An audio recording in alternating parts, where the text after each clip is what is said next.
시작하도록 하겠습니다. 저는 오늘 경품 추첨의 사회를 맡은 김완회입니다. 오늘 제18회 2024 TV 컨퍼런스 잘 즐기셨나요? 긴 시간 함께 해주신 만큼 유익하고 만족스러운 시간 보내셨길 바라겠습니다. 지금부터 대망의 현장 경품 추첨을 시작하도록 하겠습니다. 경품 추첨에 앞서 추첨 방식을 간단하게 설명드리겠습니다. 정현성 위원장님과 홍재현 학술위원님께서 응모권을 뽑아주시고 성함을 호명하실 예정이며 동명이인이 있는 경우에는 응모권에 적힌 휴대전화 번호를 확인하여 선물을 증정하도록 하겠습니다. 원활한 진행을 위해 성함을 3번 호명하실 때까지 자리에 계시지 않는 경우는 재추첨을 진행하여 다음 분에게 당첨의 기회를 드리도록 하겠습니다. 그럼 경품을 추첨해 주실 두 분을 소개해 드리겠습니다. 정현성 TV 컨퍼런스 학술위원장님과 홍재현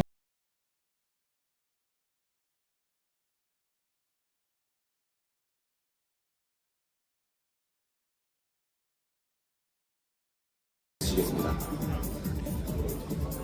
네, 안녕하십니까. 정현성입니다. 토요일, 일요일 양일간 천여 분의 선생님들을 모시고 이렇게 성대한 학술대회를 해서 정말로 저는 행복했고요. 이런 성공적인 학술대회를 만들 수 있게 도와주신 선생님들과 그 신흥의 유영익 대표님 이하 임직원 여러분, 그리고 14분의 연자분들, 그리고 8명의 학술위원들께 정말로 감사의 말씀을 올립니다. 예, 내년에도 저희가 더 좋은 콘텐츠로 인사드리겠습니다. 예, 감사합니다. 첫 번째 경품은 홍지연 위원님께서 두 분 추첨해 주시도록 하겠습니다. 위원님 추첨 부탁드리겠습니다.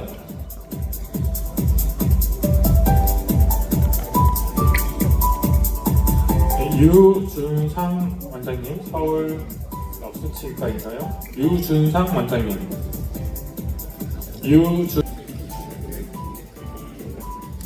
치즈사랑소아치과의 신혜성 원장님. 신혜성 원장님 계신가요? 신혜성 원장님 계신가요? 네, 축하드립니다. 축하드립니다. 예인치과의 김승일 원장님. 김승일 원장님. 네, 김승일 원장님.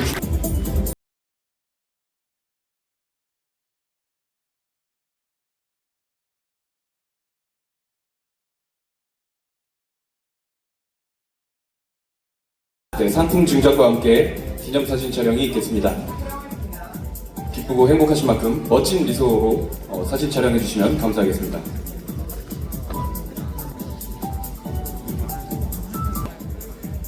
당첨자는 한 분이시고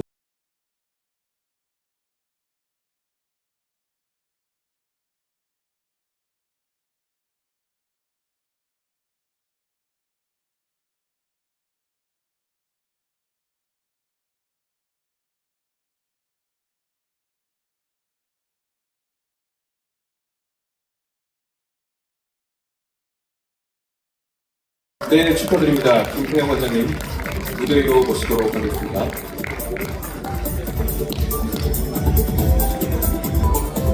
네, 김태형 원장님 당첨 축하드립니다. 상품 증정과 함께 기념사진 촬영이 있겠습니다.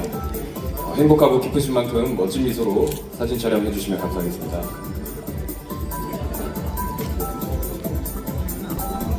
네, 다시 하실 수 있는 상백만 원 상당의 여행 상품권입니다. DV몰과 함께 올여름 해외로 떠나실 주인공은 단 한 분이십니다. 네, 1등 경품 추첨 역시 정현성 학술위원장님께서 진행해 주시도록 하겠습니다.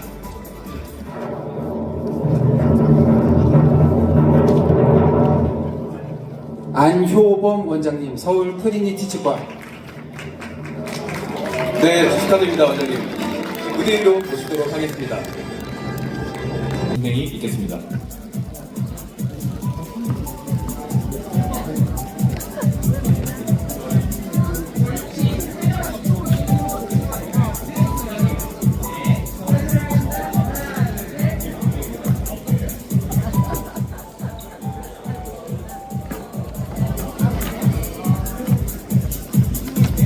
네, 원장님 당첨 다시 한번 축하드립니다.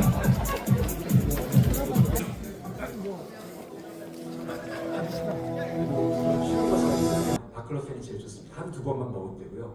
이 바클로펜은 아주 또 효과적인 게 3차 신경통에 더 좋습니다. 3차 신경통이 듣기 때문에 이런 약들이 별로 없어요. 근육이 안 돼도 되고 3차 신경통 쓰이는 약들이 별로 없는데요. 그래서 저는 개인적으로 이 두 개 위에 권해드리고 싶고요. 그 다음에 만성통증에는 앞에 거 썼는데 개선이 없거나 아니면 너무 오랫동안 있었던 분들은 그 사만성 항우울제 중에서 내가 센시발이라고 하는 그런 상품명으로 일성신약에서 나오고 있는데요. 뭐 아미트리필린, 노르트리필린 아마 선생님들 옛날 국시 봤을 때 반드시 한 군데 나왔었던 문제인데 그런 것들 쓰기도 합니다. 자기 전에 하나씩 먹이는데요. 이것도 장기적으로는 되게 도움이 많이 되고요. 그렇지만 어쨌든 단기적으로 쓰시기에는 앞에 있는 것들이 조금 더 선생님들한테 편하실 거예요.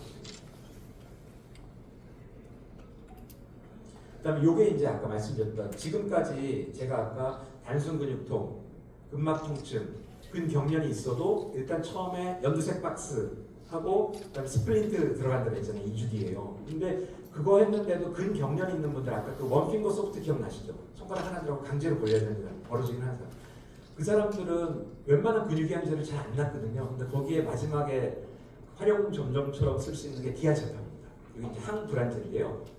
저는 한 1년에 한 달에 한두 번 제가 먹습니다. 이 약을 먹는데 어떨 때 먹냐면은 내가 오늘 꼭 편히 자야 되는 날 있잖아요.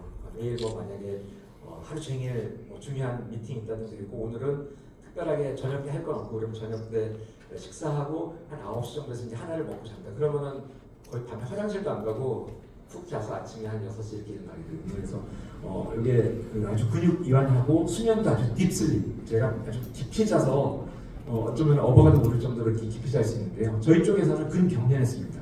그래서 비슷한 약은 선생님들 많이 들었던 리보트릴이라고요. 리보트릴, 클로나제팜. 선생님들 그 불안 건조증이 있거나 그 드라이 마우스라는 거죠. 그 버닝 마우스 신드롬 있는 분들 저 약 학생 때 시험 많이 보셨을 텐데 둘 다 같은 계열이고요. 같은 벤조계통인데 저는 클로나제팜보다 디아제팜이 훨씬 더 좋고 하루 2번 먹으면 정말 빨리 듣고요. 만약에 낮에 조금 부담되는 분들은 밤에 잘 때만 하나를 먹어도 되게 도움이 많이 됩니다. 그래서 요 약 잘 쓰면 내과 의사들은 스테로이드 잘 쓰면 명의소리 듣잖아요. PMD에서 특히 근육 쪽에서는 이거 디아제팜 잘 쓰시면 명의소리 듣습니다.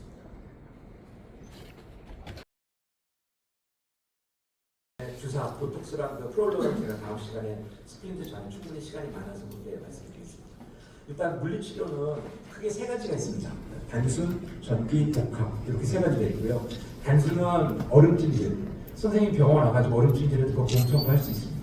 선생님 병원에 와서 따뜻한 물 쓰거나 해도 보험 청구할 수 있고요. 그 다음에 초음파라고 하는 거, 울트라사운드. 초음파가 단순에 들어갑니다. 얘네가 수가가 정확하게 잘 모르지만 그래도 제일 저렴하고요. 두 번째 전기 자극이 펜스 있죠. 전기 찌릿찌릿한 거, 경피신경 장치로 저주파가 여기에 들어가고요. 마지막으로 복합이 아마 제가 알기로는 요 문 앞에 나가면 있는 그 큐어제라는 게 소프트 레이저인데 여기에 해당됩니다. 그거랑 또 아이온 포레시스 그 2가지가 들어가고 또는 제가 이따 두 번째 시간에 말씀드린 그 트리거 포인트 인젝션 그거까지 포함해서 복합이 들어가는데요.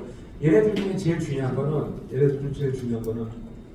일단 한꺼번에 청구하시지 말라 그러더라고요. 저희 김욱 원장님 계시니까 아마 원장님 원래 전문공이하시는데 이것도 가급적이면 선생님들께서 좀 요령껏 매일 하지 마시고 좀 뭐 일주일에 한 2번, 3번 이렇게 온다든지 아니면 하더라도 조합을 해가지고 뭐 요거 하나 하고 요거 하나 하고 이런 식으로 해서 2개를 낸다든지 매일 에브리데이 월화수목 금토 해가지고 오는데 계속 1, 2, 3번 다 청구하면은 나중에 문제가 많이 된다 그러더라고요. 그래서 그렇게 하지 마시고 좀 분별해서 하시면 좋겠고요. 이런 초음파 기계를 있고 초음파는 이제 신부의 어떤 그 만성 근육통 신부 통증을 이제 계산하는 데 도움이 됩니다. 저 사진은 제품은 제가 어디 거든지 잘 모르겠고요. 또 경피신경 자극 치료도 이제 쓰이고 있고요. 이거는 이제 그 저희 학생 때 배우셨던 게이트 컨트롤 티어리라고 하는 것들하고 같은 원리가 있는데요. 어쨌든 이런 통증을 줄이는 데 물리치료를 많이 쓰고 계시고요. 여기 전기신경이 들어가는 거고 마지막으로 뭐 저출력 레이저. 요게 보니까 아까 앞쪽에 비슷한 게 있더라고요. 큐어제이라는 이름이 나 있는데 그런 레이저들도 쓰실 수 있습니다. 물리치료 인정기관 신청은 수료증, 그다음에 또 물리치료 같은 구입했던 증빙서류 같은 것들은 이제 제출해서 허가를 받아가지고 선생님께서 간단하게 어떤 규정이 있으니까 거기에 따라서 하면 되고요. 대부분 물리치료를 구입하는 데서 다 해주시는 것 같습니다. 물리치료를 많이 하시게 되면 구입하시면 거기서 다 알아서 서류까지 해가지고 다 신청해 주시는 것 같습니다. 그다음에 요게 이제 요것도 지난번에 있었던 그 2017년도에 있었던 질문하고 비슷한 것 같은데요. 특권적 물리치료에 대한 관심이 늘어나면서 초음파 캔스 같은 기구를 구입하는 경우가 많이 들었습니다. 어떤 형태로 전파했습니다. 예, 아까 말씀드렸던 대로 중복되지 않게끔 예를 들어서 온찜질하고 나서 거기다 초음파하는 거는 2배로 주지 않거든요. 아까 있었던 3가지 캐터고리가 있으면 캐터고리에 있는 걸 하나만 하시는 걸 해. 2개 한다고 해서 1,000원짜리 2,000원 주는 게 아니니까요. 단순하고 전기를 하든지 단순하고 복합을 하든지 그런 식으로 해서 캐테고리에서 벗어나는 걸 해야 되겠죠. 그래서 저는 보통 많이 어떻게 하냐면요. 근육은 초음파 쓰고요. 그게 단순이잖아요. 그다음 TMJ는 그 레이저 많이 쓰는데 그게 복합이거든요. 그래서 보통 TMJ랑 근육은 그 2개를 이제 세트로 보통 하면은 1번, 3번 정도를 처방하기 때문에 이 환자분들 오셔도 일주일에 2번 정도만 오시게끔 그렇게 얘기를 하면 크게 어떤 보험 상담이나 이런 거 없었던 것 같습니다. 그 선택은 여러 가지 선생님들께서 또 제품들 중에서는 여러 가지 한꺼번에 할 수 있는 저기 보시면 오른쪽에 있는 거는 뭐 중주파류에서 경부신경 자극치랑 뇌몬치료 같이 할 수 있는 기계도 있고요. 또 환자들 만족도나 아니면 여러 가지 뭐 보험 청구하는 거랑 관계돼서 좀 잘 알아보시고 비용이랑 다 알아보시고 결정하시면 좋을 것 같습니다. 네, 여기 숫가도 있고요. 분사신경 치료 같은 경우는 이거는 따로 뭐 물리치료가 없어도 신청할 수 있고요. 낙관적 도착 해소수 이거는 이제 환자분들 턱 릴렉세이션 시키는 건데 저는 요게 저희가 해줘야 되는데 제가 이게 되게 솔직히 손이 아파요. 저 잘 안 하는 분야인데 이걸 해주면 좋은데 너무 아파가지고 잘 안 하는. 또 선생님들이 잘못하면 물립니다. 환자분들한테 물리고 그래가지고 손가락 크게 다쳐서 볼 수 있기 때문에 해주면 좋은데 선생님 컨디션 봉사 해주셨으면 좋겠다는 제 개인적인 생각입니다. 그다음에 이제 스프레인 스트레치는 이것도 이제 보험 적용적 분사신장 용도로 도움이 될 수 있고요. 보통 저런 한 스프레이 같은 경우에 한 2만 원대에서 이제 구입하시면 나중에 환자분들 아무래도 수십 차례 쓰다 보니까 보험 청구하시면 여러 가지 면에서 좀 수면에서 도움이 되는 그런 그 물리치료인 것 같고요. 방법은 저런 식으로 해서 저희가 이제 환자분들 편안하게 앉은 상태에서 스트레칭 시키고 그다음에 적당하게 한 3-40cm 정도 떨어진 상태에서 저희가 스프레이를 뿌리게 됩니다. 근데 이때 요즘은 스프레이가 그래도 다행히 일자로 나가게 되는데요. 일자로 안 나가고 좀 스프레이 퍼지는 거는 이렇게 대롱 같은 걸 갖다 업체에서 주면 그걸로 해서 일자로 나가게 되게끔 해서 치료하는 게 좋은 것 같습니다. 네. 그래서 여기까지 일단은 제가 먼저 말씀드린 내용이 환자분들 중에서 이제 TMD 기본적으로 분류하고 나누는 방법, 그다음에 TM 조일 때 페인 있는 데까지 말씀을 드렸고요. 그다음에 조금 브레이크를 갖고 나서 나머지 아까 말씀드렸던 관절염 환자분들 장치, 그다음에 뭐 주사 방법 이런 것들을 간단히 설명드리도록 하겠습니다.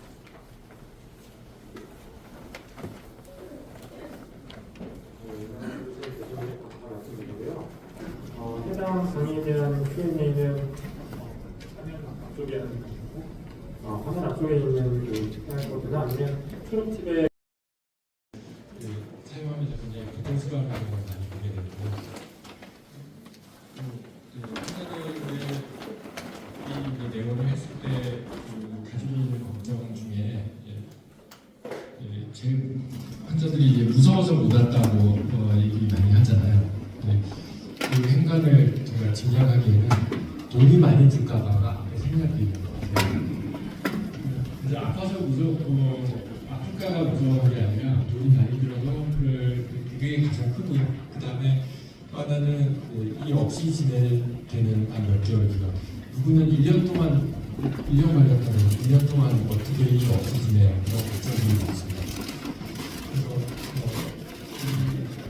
치아를 많이 수복하는 스케일이 큰 고철일수록 잠정 고철. 뭔가를 환자 입안에 껴서 풍이 유지를 하고 뭔가를 이제 먹을 수 있는 거를 꺼내를 만들어주는 것이 중요합니다. 이제 오래전에 한 15년 전에 했던 중인데요. 그때가 이제 전학 수업에서 인접 로딩을 그렇게 많이 하지 않았던 때입니다. 지금은 거의 루틴하게 합니다. 그러나 실제로 일반적인 과정은 이렇습니다. 컨벤셔널한 과정은 환자가 그냥 임플란트를 심의를 하고요. 기존 H가 있으면 내면 삭제를 한 다음에 키스 컨디셔닝으로 릴라이닝을 해서 사용합니다. 그리고 3-4개월 후에 2차 수술을 하고 그 다음에 4개월 반 내지 5개월이 됐을 때 비로소 이제 임플란트를 이용한 고정적 고체를 끼게 하게 됩니다.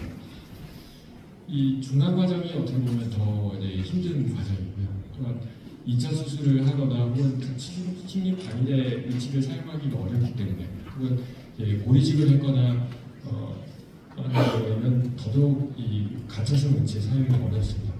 그걸 환자들이 힘들어하는 것 같아요. 최종 보철이 끝날 때까지는 일치병 7-8개월 이상 소요가 됩니다. 어떻게 보면 여기서부터 이제 고점선 보철까지 가능하면 기간을 이제 줄이는 게 환자의 고통을 덜어주는 길이고, 장기적으로 보면 치과에도 환자의 동기부여나 유치에 더 도움이 돼요. 2017년에 시과에 있는 분들한테 환자들한테 임플란트 치료를 하고 나서 뭐가 제일 힘들었느냐고 이제 설문조사를 해봤더니 수술이 아플까봐 너무 걱정을 많이 했던 것 같다. 되려 치료 과정이 필요한 만큼 좀 힘들겠지만 그 과정을 견디고 나면 좋아질 것이다라는 희망을 좀 주는 것도 필요할 것 같고요. 그리고 잠정 수공으로는 저는 가능하면 고정선 보충을 하려고 노력을 합니다. 전학은 이 없이 지낼 수가 없으니까 뭐든지 이제 펴줘야 되는데요. 가장 편하게 할 수 있는 게 가천성 보충입니다. 기존 의치가 잘 맞다면 그대로 사용을 해도 되고요. 뭐 이제 수정을 해서 사용을 할 수 있고, 미리 제작해둔 임시의치나 목재의치를 이용할 수도 있겠습니다. 고정선 보철을 쓴다면 꼭 임플란트만 해야 될 필요가 없고요. 잔전 자연치 유도를 할 때 환자의 자발적인 유도, 제가 살짝만 치를 잡고 유도를 하는 쪽으로 하고요. 좌측으로 뚫려 있어서 어쩔 수 없는 경우에는 일단은 고정선 보철을 해서 부치부에 스탑이 형성되면 그때부터 환자가 알아서 찾아갑니다. 이게 임플란트의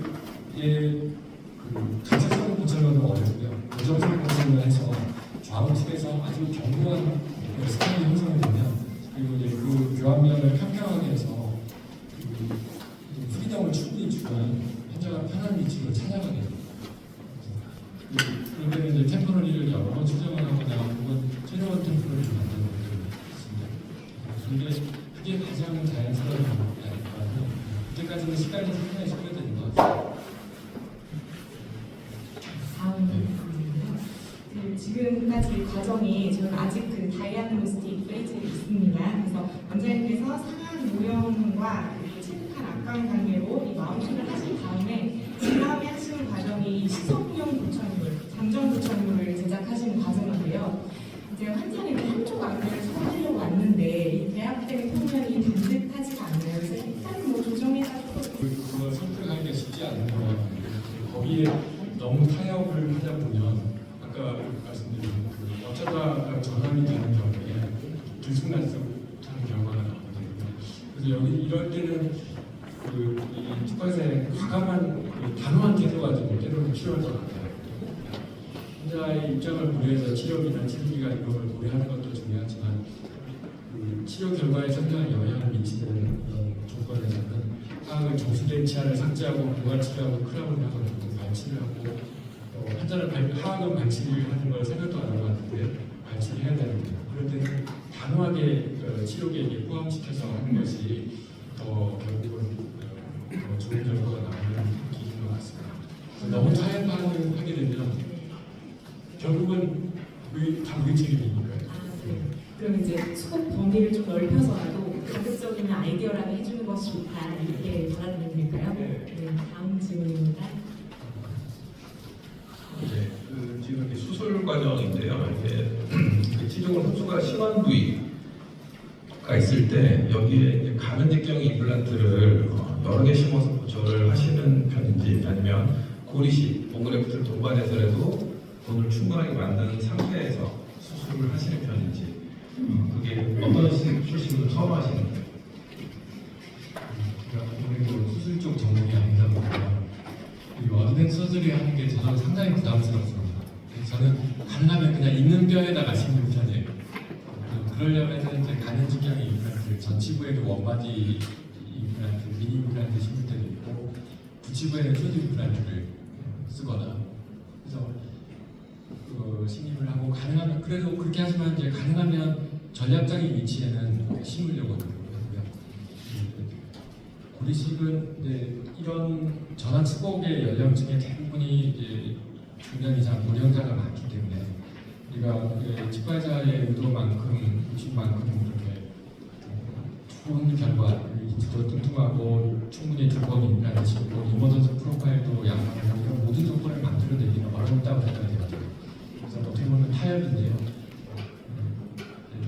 만약에 고려하는 건 수시들이 저는 나을 것 같습니다. 네, 이렇게 수술을 마치고 이제 다음 단계가 바로 프로비저널 트리트인데요. 약간 이제 강의 중에도 언급이 되셨는데 굉장히 고심해서 계획을 세우고 장점부철도 만들고서 이제 딱 임시 수술을 하겠다 이렇게 마음을 먹었는데 어쨌든 어떤 스크롤 디테일들은 뭐 시멘트 디테일들은 임시 고철을 해드리려면 고정이 잘 나와야 되는데 수술이 생각보다 초기 고정이 안 나왔을 때 어떻게 하시는지 한 번만 더 말씀해 주실까요? 제가 오늘 전면에서 본 내용인데요. 환자한테 약속하지 마라. 두나 프라미스. 그런 내용이 있었어요. 그래서 그게 이제 이미디어트 로딩에 정말 해당이 됩니다. 그러니까 환자가 왔을 때 이거 아주 조건이 좋으니까 이를 빼고 당일에 임플란트 심고 임시치아까지 해드릴게요. 이렇게 약속을 하면 단정적으로 얘기를 하면 이게 족쇄가 되는 거예요. 그래서 지금 저도 그런 경우를 많이 겪어서 지금은 이를 빼고 임플란트 심는 것도 가능할 것 같고 혹시 안 될 수 있지만 최대한 잘 해보겠습니다. 그리고 고정이 잘 되면 임시치아를 미리 준비를 해둘 텐데 고정이 좋으면 그날 임시치아를 바로 해드리고 혹시 고정이 뼈가 약해서 고정이 안 되면 좀 기다려야 될 수도 있습니다. 그 동안에 이제 틀니를 써야 될 수도 있습니다. 그런 여지를 좀 주는 게 좋을 것 같아요. 똑같은 결과지만 환자가 느끼는 그 실망감이 있으면 치료 현저에 좀 지장이 있는 것 같습니다. 고정이 안 나왔을 때는 아까 내가 둘 다 준비하는 능력도 말씀드렸잖아요. 임상에는 100%라는 게 없지 않습니까? 뭔가 의심스러울 때는 가처성도 만들어 놓고 그다음에 플리퍼 같은 것도 만들어 놓고 그다음에 인접치에다가 레깅본드를 다시 할 수 있는 그런 것을 만들어 놓고 이종 의치를 수리할 준비를 해두고 그런 이종의 준비를 해두는 게 좋을 것 같습니다. 박혜호 원장님 모든 플랜 B를 준비해 주시는 제2이신 걸로 제가 강의 중에 방금 전 슬라이드 잠깐만 봐서요. 여기 이렇게 전압 임플란트 즉시 수복을 위한 조건에 대해서 말씀을 이렇게 주셨는데 뭐 크로스 아치 스플린팅을 해야 되고 뭐 이게 이상이라는 말씀을 주셨는데요. 혹시 부분치아에서도 이미디어 빌딩을 하시는지 혹시 몇 개 정도 듣고는 뭐 즉시소화가 가능하다고 보시는 좀 있을까요? 특별히 가르진 않고 합니다. 부분치아가 하나짜리 구치부 대구치 싱글만 제외하고 소구치와 대구치의 싱글만 제외하고요. 필요하면 언제든지 합니다. 부분치아도 가리지 않고 전치부 싱글도 가리지 않고 하는데 중요한 건 일단 초기 고정이 부위가 작을수록 플랫서치 연결이 안 될수록 초기 고정이 한 50에서 60 이상이 돼야 되고 임플란트 심립 방향이 치아 중심에 위치해서 이 치아 장축 방향, 임플란트 장축 방향으로 나갑니다. 그리고 두 개를 견고하게 연결을 한다면 대구치부의 두 개 혹은 5, 6, 7 브릿지를 해서 하는 것을 필요하면 합니다. 예를 들면 반대쪽 치아가 반대쪽 임플란트가 과거화를 받을 것 같은 경우는 좌우의 힘을 분산해주는 의미에서 약간의 리스크를 감수하고 이미디어트 로딩은 그냥 루틴하게 하는 편입니다. 감사합니다. 네, 여기는 이제 점점 피날레로 가는 중이죠. 정전 고철에서 최종 고철로 가는 과정 중에 그 세그멘트를 하실 때 이제 보통 구치부를 먼저 좌우 구치부를 먼저 하면 훨씬 더 불안도 안정되고 전치부 수납하기도 불안한 감이 없지 않아 있을 텐데 전치부 먼저 하면 구치부를 먼저 하지 않고 굳이 전치를 먼저 하신다고 하셨는데 그 특별한 이유가 있으시겠죠? 제가 이 내용을 가지고 답을 할때 똑같은 질문을 굉장히 많이 받았어요. 그래서 제가 생각했던 거랑 반대로 생각하는 분들이 많아서 내가 그걸 생각을 좀 바꿔야 되나 하는 걸로 이제 그 이유를 제가 그렇게 하는 이유를 생각을 해보니까요. 이양기 교수님도 말씀하셨는데 도슨의 텍스트북을 가져가는데 기여를 많이 하시는 분이시고 그 텍스트북에 보면 이제 거기는 자연치아 고철에 대한 내용이지만 자연치아를 전환 수공을 할 때 전치부, 구치부를 전부 다 지대시 형성을 한 다음에 전치부에서 템프를 끼고 구치부에 간섭이 없는 상태에서 전치부의 전방유도와 측방유도를 자유롭게 형성을 하고요. 구치부에서 간섭이 없으니까 TM조인트와 그 환자에 맞는 전방유도에 맞추는 테이블을 만들고 거기서 전치부의 선축을 만든다는 내용입니다. 그래서 그 습관이 저도 남아있어서 습관적으로 했었던 것 같은데요. 사실 지금 최종 고철을 하는 과정에서 최종 고철을 기능하는 잠정 고철이 만들어져 있다면 사실 순서는 상관없는 것 같아요. 생각해보니까 그렇지 않다. 그래서 구치부를 먼저 하게 되면 전치부에 어차피 최종 고철에 기능하는 템포러리가 있으면 그걸 참고해서 구치부 만들면 되고 구치부 만들어지면 구치부에 간섭이 없게 측관 간섭이 없게 전치부를 전방위도를 형성하면 되니까 사실 아무 상관은 없을 것 같아요. 근데 술식상으로 보면 상하 구치부의 치유가 가장 늦은 건 사실이고요. 그리고 좌우측 구치부를 전치부가 만약에 이게 제대로 형태가 갖춰지지 않은 상태에서 구치부만 하다 보면 구치부와 구치부는 중간에 떨어져 있잖아요. 그래서 그 연속성이 없기 때문에 교합 평면에 부드럽게 이어지는 거나 아니면 버컬 컨트거나 아니면 버컬 힙이 견치고 자연스럽게 이어지는 그거를 구현하기가 어렵더라고요. 눈에 잘 안 들어와서. 그래서 습관적으로 하다 보니까 그렇게 됐습니다. 그래서 결론은 상관없을 것 같아요. 감사합니다. 다음 질문입니다. 자, 그렇게 해서 저희가 이렇게 최종 고철물을 제작했습니다. 근데 환자분이 이렇게 저는 잘했다고 생각했는데 상악을 이렇게 딱딱딱 하는 소리가 아주 그냥 거슬려서 너무 못 살겠다 이렇게 말씀하시는 분들이 있는데 이에 대한 해결 방법이 혹시 있을까요? 저도 이제 전학 수법뿐 아니라 부부무치학에서도 이런 경우를 많이 보는데요. 사람들하고 밥 먹을 때 민망해서 밥을 못 먹겠다고 하는 분들도 있고요. 근데 그게 지르코니아가 유난히 심한 것 같아요. 지르코니아와 지르코니아가 교합될 때 내구치부에서 가장 간섭이 많이 소리가 많이 나는데요. 명확한 해결 방법은 없지만 되게 소리가 딱딱 심하게 나는 환자들을 보면 어느 한 치아의 교합점이 하이스팟이 있어서 거기서 집중이 되는 것 같아요. 그럴 때는 그 하이스팟을 찾아서 약간의 교합 조정을 해주거나 연관을 해주면은 많이 좋아지는데요. 그걸 여러 치아의 교합점을 분산을 시켜도 100% 나아지기는 어려운 것 같습니다. 단지 이제 너무 거슬리지 않을 정도로 하려면 그 하이스팟을 정확히 찾아야 되는데 많이 소리 나는 점은 한 점인 것 같아요. 여러 군데서 찾는 게 아니라 그래서 그걸 찾는 게 중요한데 찾을 때 사실 지르코니아 연마 잘 된 것은 교합점이 잘 안 찍히지 않습니까? 그때 트롤 교합지를 써보신 사람들 많을 텐데 파란색 그 예쁜 트롤이 그려져 있는 그 교합지를 쓰시거나 아니면 교합지에다가 바세린을 바르고 찍거나 아니면 교합면에다가 광주가 베이지를 바르고 찍거나 해서 그 먼저 닿는 점 한 점을 찾는 게 제일 중요할 것 같습니다.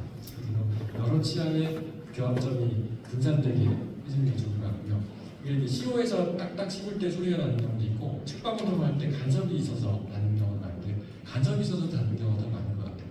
그래서 씹을 때 보통 그 전방에서 이렇게 입을 벌려서 측방으로 갔다가 물방울 모양으로 씹으면서 들어올 때 여기서 미끄러지면서 뽁뽁하고 피크덕하는 소리가 나잖아요. 그 위치를 찾는 게 제일 중요할 것 같습니다. 그 포인트를 찾는 것은 선생님들의 몫일 것 같아요. 그리고 환자한테 이것도 이제 미리 상담할 때 미리 아니면 최종 결정 들어갈 때 미리 얘기를 해야 되나 생각이 들 정도로 꽤 중독이 있습니다. 혹시 이렇게 전화기일 때 보험 임플란트를 만약에 써야 된다 그러면은 혹시 PFM을 어느 쪽에? PFM을 상하게 합니다. 우리가 대본에 어떤 내용인데 여러 개 할 때 과연 어떻게 PFM을 어디다가 넣을까 고민을 저도 해봤는데요. 하악을 다수치아 수복을 하는 상하악을 동시 수복을 할 때 하악은 지르코니아에 가고요. 상하악을 대구치를 메탈 오클루전을 합니다. 그래서 메탈 오클루전이 저는 교합면 넌프레셔스 메탈의 메탈 오클루전이 모든 교합 재료 중에 제일 좋은 것 같아요. 규모도 적고 그 금속 특유의 미끄러운 그 소프트한 점도 있어서 상악이 질분야일 때 상악이 non-precious 메탈로 되는 게 가장 좋은 것 같고요. 그리고 이제 6번 교환면이 메탈이면 환자가 좀 싫어하는 경우도 있어서 그때는 7번만 메탈로 하고 6번은 PFM으로 포슬린 병으로 하기도 합니다. 그때는 이제 미리 충분히 환자한테 얘기를 해야 될 것 같아요. 네, 그 마지막인데 이렇게 제작하는 질코니아 브릿지에서 그 커넥터 두께를 보통 한 어느 정도 두시나요? 아주 날카로운 부분을 많이 준비를 해주셨는데 주로 이제 대구치구 브릿지에서 예를 들어 오림집 브릿지를 질거니 했을 때 5번, 6번 사이, 6번, 7번 사이에 똑같이 부러지면서 다시 만들게 되는 경우가 종종 있었는데요. 텍스트북이나 음원에서 추천하는 바로는 그 커넥터의 두께가 최소 가로 세로 4mm 내지 5mm 정도 되어야 된다고 하거든요. 그래서 5mm면 면적이 25제곱미터, 25가 안 되죠. 사각이니까, 원이니까. 그걸로는 안 넣어도 두껍게 하고요. 다행히 이제 사각 같은 경우에는 치료제 흡수가 심해서 수직 공간이 충분한 경우가 많기 때문에 그때는 치간 칫솔 두꺼운 게 들어갈 정도 공간만 남기고 아주 두껍게 하고요. 협설로도 클렌징에 지장이 없을 정도까지는 좀 과하게 좀 두껍게 하는 편입니다. 그래도 부러뜨리는 사람들이 있더라고요. 커넥터 두께는 이제 부치부에도 그렇고요. 상하권 치부에서도 아까 그러니까 414에 심어서 원일 크로스한 치부가 어떤 케이스 있었잖아요. A11 브릿지에 그때는 하악이 전방운동을 할 때 상악을 철직을 때리기 때문에 상악 전치부에서도 부러지는 경우가 종종 있습니다. 그때도 상당히 두껍게 하거든요. 순측은 물론 인브레이저를 예쁘게 하려면 치아를 끊어진 형태로 만들어야 되겠지만 선측은 인브레이저를 아예 만들지 않고 그냥 밋밋하게 해서 두께를 늘리고 힘의 집중을 막는 쪽으로 하려고 하고 있습니다. 그래도 질코니아 부러지면 환자가 연락 오면은 그 데이터를 갖고 있으면 PMMA를 빨리 밀링을 해서 그 데이터로 이제 템포를 만들 수가 있으니까 대처는 좀 쉬운 것 같습니다. 잘 부러지지만 대처는 쉬운 게 장단점인 것 같아요.